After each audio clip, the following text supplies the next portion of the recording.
Está começando mais um Antenados na Geral para todo o Brasil, na tela da Boas Novas. Bom ter sua companhia e a sua audiência no programa de hoje. Deixa eu lembrar que você pode também assistir um Antenados de qualquer lugar do mundo pela internet. Acesse www.boasnovas.tv. Também pode baixar o aplicativo da Rede Boas Novas para o seu iOS, para Android, e aí assiste ao vivo e os programas passados do Antenados na Geral para aprender um pouco. Hoje o debate vai ser muito interessante. Nós vamos falar sobre sofrimento. Nos relatos bíblicos a gente vê muitas pessoas falando: ó Deus, por que eu? Por que meu povo? Por que agora? Muitas pessoas sofreram, mas também é interessante a gente analisar que algumas pessoas interpretaram o sofrimento de maneiras diferentes. Cada um interpretou. Por exemplo, algumas pessoas interpretaram como: estou passando por um deserto, mas Deus tem um propósito em cima disso, como se fosse uma lição. Estou sofrendo para aprender alguma coisa. E às vezes o sofrimento, ele é liberado por Deus. Será mesmo? Outras pessoas também encaram o sofrimento como a mão de Deus pesando. Eu pequei e como consequência do meu pecado, Deus está passando o cerol, como algumas pessoas falam,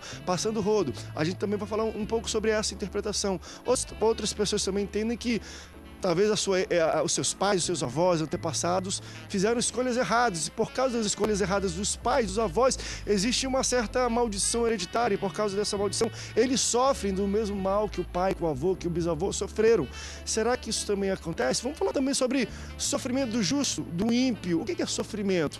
Quando a gente pensa que é uma vida ruim, uma vida com, talvez está faltando dinheiro, com alguma dificuldade, isso é sofrimento?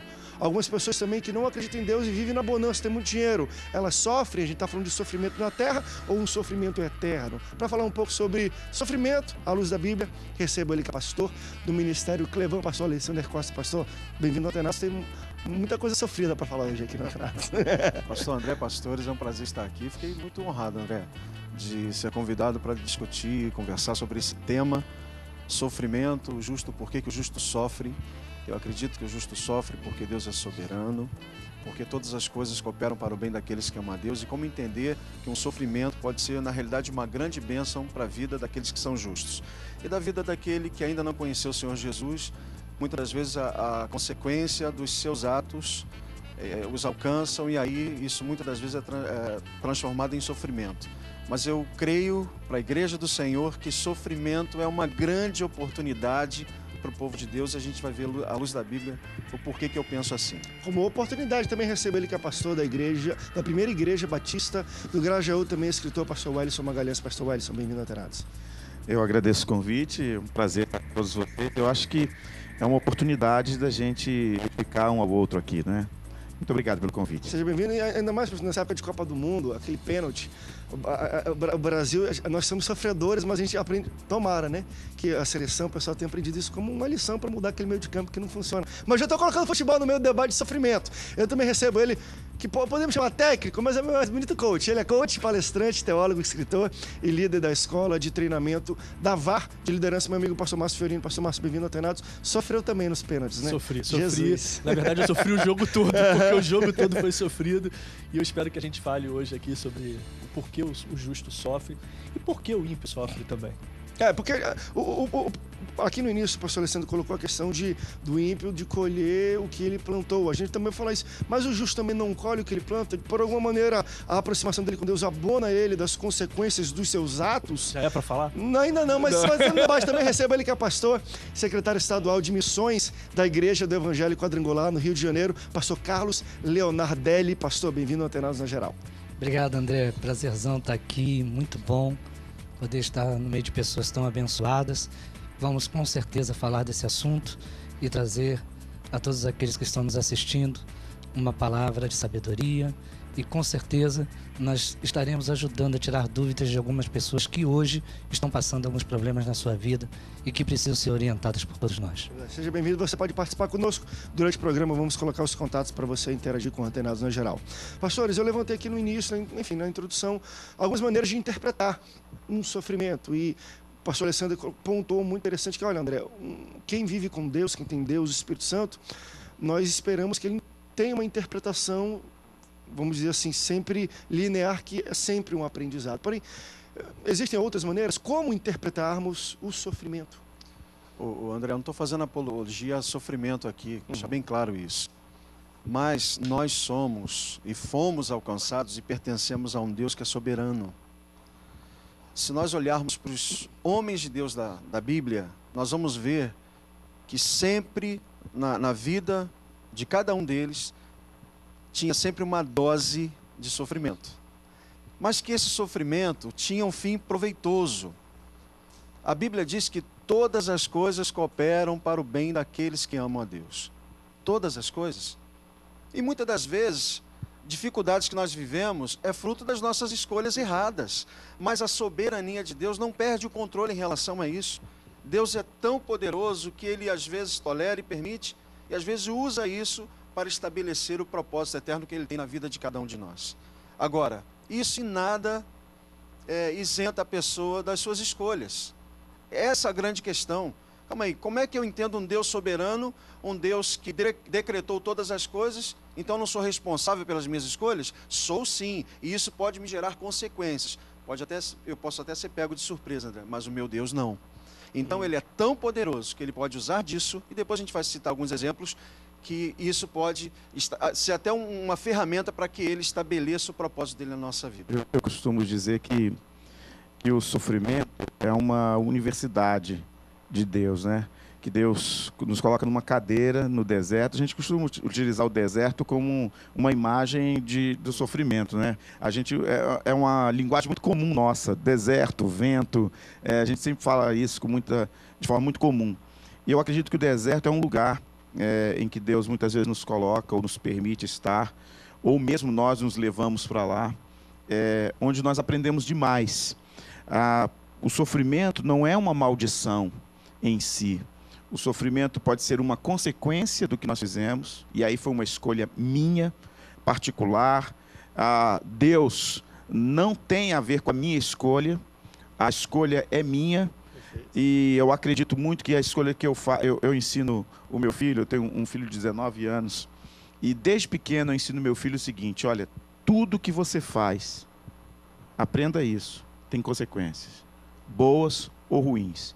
Algumas escolhas vão ter consequências e resultados maravilhosos, outras escolhas vão ter consequências muito ruins. Isso acontece com você, comigo, com qualquer pessoa. O sofrimento, ele é assim também. Às vezes o sofrimento é fruto de uma escolha errada, equivocada que eu fiz. E eu coloquei minha vida independente de Deus, disse para Deus que eu não queria a opinião dele sobre as minhas escolhas, e eu assumi as responsabilidades pelas escolhas que eu fiz. Mas mesmo assim, eu concordo com você.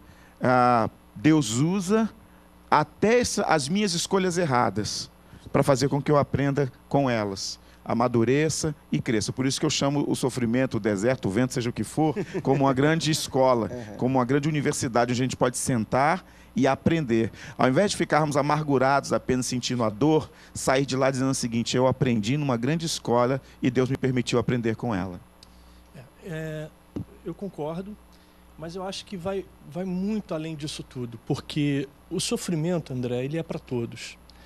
Porque senão Jesus não teria dito: no mundo tereis aflições. Ele não disse que no mundo teria aflição para o ímpio, ele falou para os justos que estavam próximos a ele.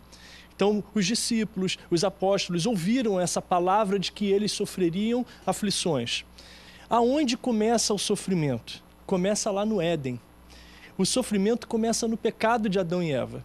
Naquele momento, quando ele imputa sobre Adão e Eva coisas que eles não iriam fazer e que nós denominamos hoje como sofrimento, como trabalho, da maneira que é colocado sobre o suor, como a questão do parto, as dores do parto e as coisas ruins que viriam após isso.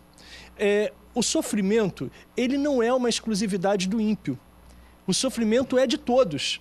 Nós nascemos e crescemos com o sofrimento, com as coisas boas, só que em tempos de confissão positiva, teologia da prosperidade, não que todas as igrejas o sejam, mas é um grande movimento hoje, não se admite sofrer, não se admite.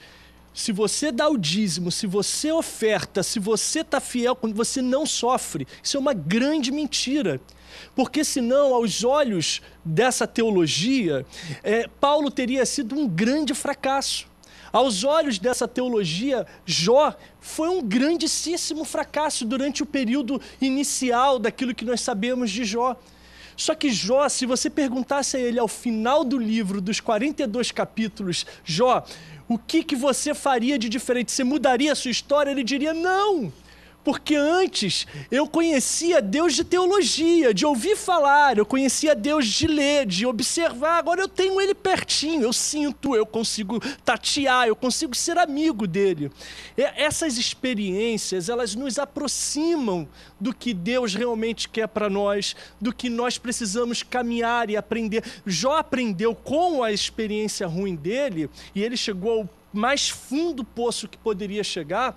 Ele aprendeu a conhecer Deus, ele aprendeu a ter o melhor de Deus.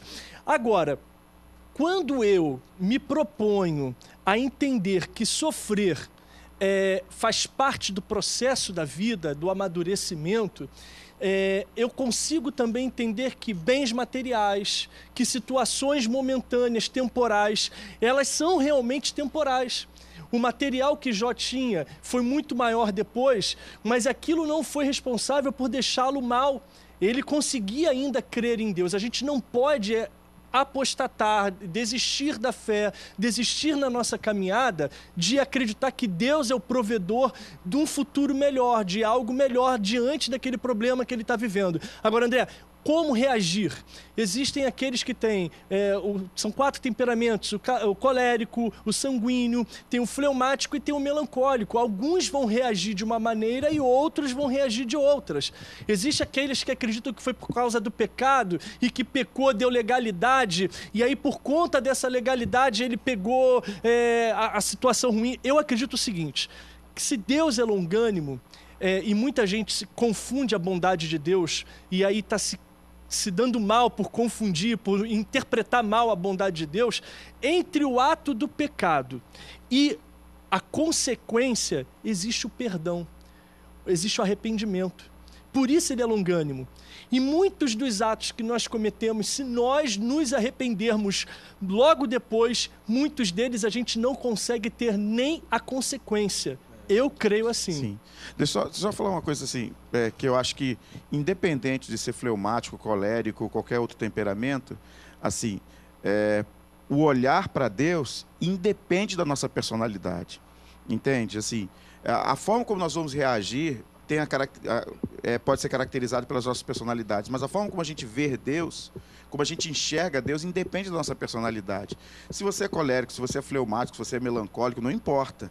As suas reações podem ser diferentes, mas a forma como você enxerga Deus é que não pode alterar. Mas aí às vezes altera. Essa semana morreu o filho de uma pastora que mora próximo da minha casa. O garoto tem 21 anos, sofreu um acidente de moto e o pastor veio conversar comigo e falou assim, minha mulher está maldizendo Deus. Eu falei, calma,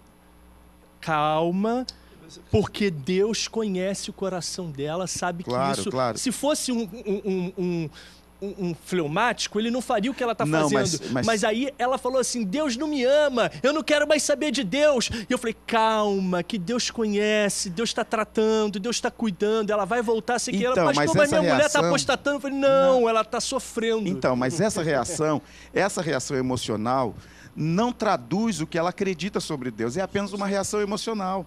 Então, isso é natural que ela reaja assim. Eu acho que qualquer pessoa ou muitas pessoas reagiriam do mesmo modo, gritariam com Deus, brigariam com Deus, entende? Abacuque fez Abacuque abriu questionamentos sérios com Deus. Quem pode imaginar, por exemplo, como foi a vida de José durante as prisões que ele passou? Acham que José passou lá na prisão cantando todos os dias? Pastor, não, eu acredito que José... Quem poderia dizer que Jó também não teve alguns momentos? Porque a Bíblia não relata tudo, e ele não é o homem perfeito. Não, pelo contrário, a Bíblia fala que Jó, várias vezes assim, Senhor, olha, eu queria ter morrido, então por que eu nasci? Amaldiçoou o meu dia, o dia que nasci. Por que eu nasci? Então, as reações traduzem uma coisa, a crença traduz outra coisa. A reação emocional é uma coisa, mas a crença, ela vai estar lá arraigada. Quando essa mulher voltar ao normal, ela provavelmente vai reconhecer outra vez a soberania de Deus. Vamos para o intervalo, daqui a pouco a gente volta continuando falando um pouco sobre isso, sobre sofrimento. E claro, e eu vou jogar uma pimenta também nisso tudo, porque na maioria das vezes, e aí o pastor Márcio até colocou isso pra gente, já foram criadas correntes teológicas em cima disso, de sofrimento é falta de fé ou resultado de pecado. pelo menos dentro da igreja, a gente limita assim, e às vezes eu vou tentar abrir um pouco mais esse leque, porque às vezes eu faço escolhas certas, mas eu sofro a consequência das escolhas erradas das pessoas ao meu redor. Deixa eu botar isso de uma maneira bem ampla, não espiritual, mas eu voto num presidente, porque eu acho que ele é melhor. E 85% da população vota num que é ruim, eu vou sofrer junto com eles as consequências daquele governo, daquilo que eles decidem. Do mesmo jeito, eu acho que pode existir em alguma questão espiritual. Eu aqui estou caminhando bem, mas as pessoas, meu irmão, meu pai, as pessoas que estão ao meu redor, ou no meu bairro, ou no meu país, na minha região geográfica, fazem escolhas erradas. E eu vou sofrer com eles junto. E aí, como é que eu questiono Deus nesse sentido? É falta de fé? É algo errado que eu fiz? E muitas pessoas vivem numa situação dessa e ficam questionando Deus, por que eu pequei? Falta de fé? Às vezes são escolhas de pessoas que estão ao redor. Vamos também abordar isso, claro. Tem muito tempo para isso, vamos para o rápido intervalo, daqui a pouco a gente volta que estourou tudo. O Antenados volta já já.